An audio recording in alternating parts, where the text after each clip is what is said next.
Hello everyone, this is Professor Dominic. I am going to try to see about recording a chapter from our book, The Bright Continent, African Art History.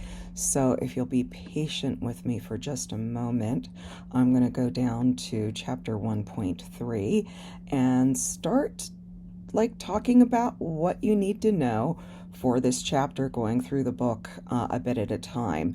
So in the last chapter, we looked at the division of gender roles. In this chapter, we're going to be looking at how artists train and also receive patronage in traditional art. And by patronage, that means, who are the people who are sponsoring the artwork, basically. So an artist training can affect the style of their work, as do the demands of their patrons. And when consistency is valued over novelty, regional or chronological stamps are apparent, which is often the case, where it's more important to get a design right rather than to be innovative with it. So that allows recognition of a particular art type, especially from region to region. And then apprenticeship, which is the traditional method of African art education, favors consistency. So again, consistency over innovation. So some artists traditionally will choose their vocation, or they might live in a region where art is the family profession, and most will still undergo an apprenticeship, whether it might be their family or their parent who is training them, or maybe they'll relocate to live with the master artist. If art is a family occupation, it'll be probably another male relative other than fathers, to give a more formal environment for learning, and usually starts in childhood, actually. So they are meant to carefully watch the work of the master artist, and over the years they're given more tasks to do. So it might start out with them maybe, bringing lunch or sharpening tools and so forth, and then later on they'll be allowed to do a lot more. So and then eventually an apprentice will graduate to becoming an assistant to the master artist, and then they themselves eventually will become a master artist themselves. So throughout history, most African artists are in essence part-time professionals, because everybody is also doing other things like working in the dry season, and farming during the rainy season.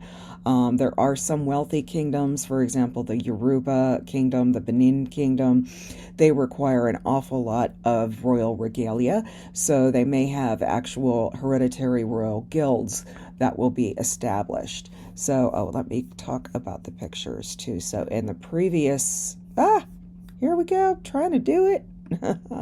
All right, so here we see a Dogon apprentice removing bark from a tree section. Very hard to see in that slide. Too bad I can't click on it and make it bigger, but there it is. And then brass casting is really big in the Benin Kingdom. It's a very important, big profession, and so here you have an image of people doing the brass casting. Which is a technique I think we talked about in possibly the very first section. So as I said, consistency is very important. So when artists are working, master artists have assistants and apprentices. Their work might have particular features to identify what is known as a workshop. It might be difficult to actually distinguish the hands of an individual, and that's part of the workshop. You recognize the workshop rather than the individual.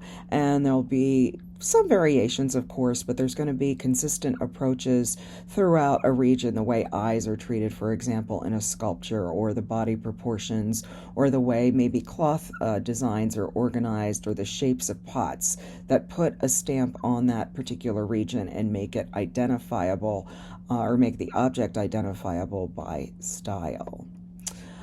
So here we have in figure 63, there's some Yoruba potters working in southwestern Nigeria with a little girl observing them to the right. By the way, working on pots that enormous is really tough. You have to be really strong to do that. So then we go into examining how a type of sculpture from Yoruba carvers from Nigeria has been produced for over a century. And here we see a presentation container that depicts a kneeling woman holding a chicken that is usually a lidded bowl. That's immediately to the right here, figure 64. And there's 4 examples that are shown. They're all from the first half of the 20th century, and 2 are from the same workshop, but were made by different artists. So letters A and C. And one actually displays slightly lesser skills if you look closely at the hairstyle. This one looks much more finely carved and refined. So, the carvers are at different skill levels, even though they might have come from the same family or workshop. And then another work over here, B, initially seems to have some strong stylistic similarities, but it comes from a different region. So the chicken features bear extensive engraving, as do the woman's tattoos, and the proportions on the baby are vastly different. That's like a more baby-sized baby. Over here, it just looks like, oh, she's got another person standing behind her, not that it's a baby on her back. And then the 4th one, the eyes are actually bulging and have eyes that none of the others bear.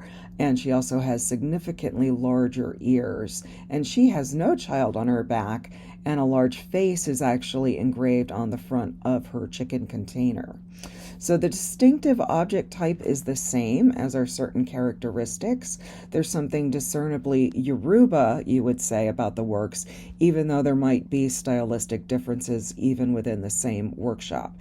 And is that true of all areas? Well, no. Some artists are idiosyncratic, meaning they have their own way of doing things. Others might live in areas that have more ethnicities in them, and they adopt styles that they've learned from outside groups. And sometimes the overlapping factor is very strong, so much so that it gets difficult to discern who did what from where.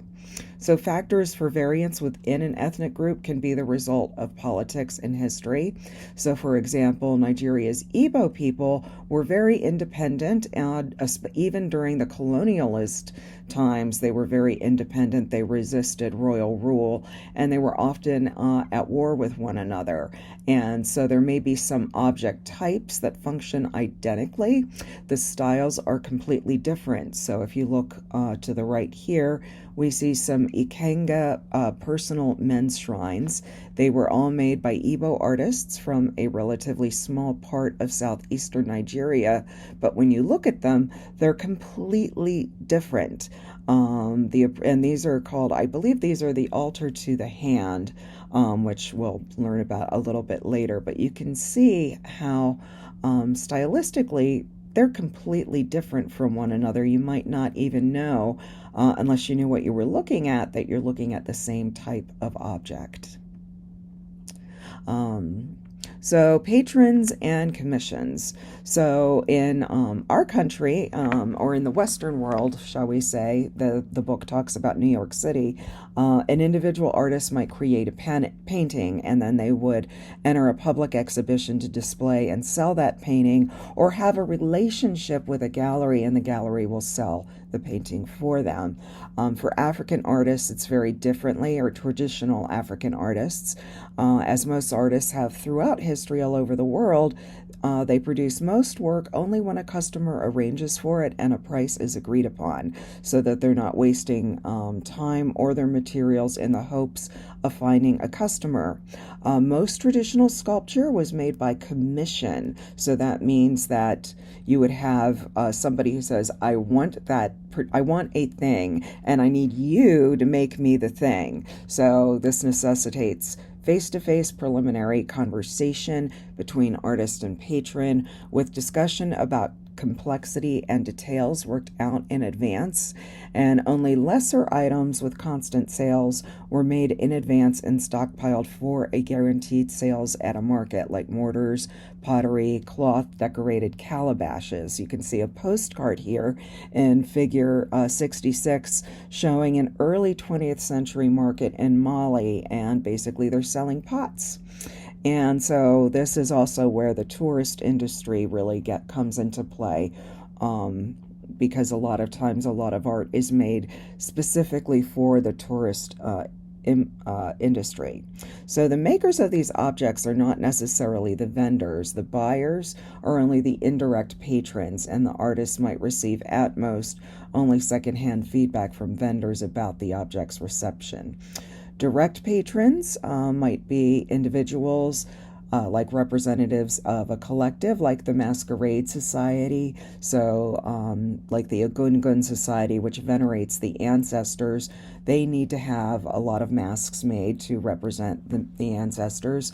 Or in the case of royalty and aristocrats, they need things for their court to enhance it. So often they're members of the artist's own community, although an artist's reputation might result in a commission at some distance.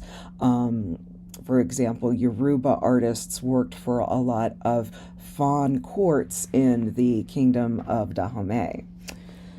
So then prices generally vary according to size, complexity, and material. And when kingdoms were independent states, certain substances like brass, ivory, or specific bead types were sometimes limited to the ruler or the nobility. Regulations of this kind are known as sumptuary laws, and access to status material, the cachet of employment by an influential monarch, and rewards that might include things rather than money. You might have women, livestock, or property. Those are very attractive aspects of royal commissions. And then some artists, there was a Yoruba sculptor named Aloe of Ise, and he worked primarily for royalty throughout their lives without the existence of a guild to back him up. And guilds are basically kind of like unions for artists. So Aloe serves as an example of an artist who departed from a lot of the norms of his society's art, which we'll see on the next page in figure 68. He was unusually adventurous in the way that he approached form. He freed some of his relief figures almost entirely from the background and created a lot of tour-de-force carvings with such elements as a head trapped within an open work enclosure. And there's a lot of aspects of his art that are consistent with what other Yoruba artists were doing, like bulging enlarged eyes or conical heads. He elongated many of his figures next to an extreme degree and left the mouths open and showing teeth on some. And so here in figure 68, we have a similar kneeling figure with a presenting a bowl. And you can see she has a very long neck. She has an elaborate hairstyle. And there are other little figures holding the bowl up as well. And sometimes he does some interesting things. Usually, in Yoruba art, the monarch's wife is going to be smaller than the monarch, but Aloe, for whatever reason, sometimes made the monarch's wife taller than the king. So very interesting. So he was breaking protocol in a way. What you're seeing in figure 67 is a pair of ivory armlets from the 16th century. Edo artists were great ivory carvers going way back, and I believe that this particular armlet is interesting in that it has an outer and inner part. The outer part kind of spins, so very cool. So Aloe, the gentleman who did our presentation bowl here, his name is actually known, which is not common amongst many traditional African artists. A lot of their identities may have been familiar in their community or region. Those who took their works out of Africa in the past weren't really interested in collecting that information. That's yucky Western bias. Some names have been recovered through research, and there may still be some that are being researched and published, but a lot of them are lost forever, sadly. So on the last page of this chapter, we have a nice little detail of Alloway's bowl. And so we see this free-moving head that is locked within the ring of female figures. So pretty cool. So that is pretty much the end of this chapter. It was a short one. I'm glad because this is just my trial run to see how things go. So hopefully you'll be able to view this and find it entertaining and understandable.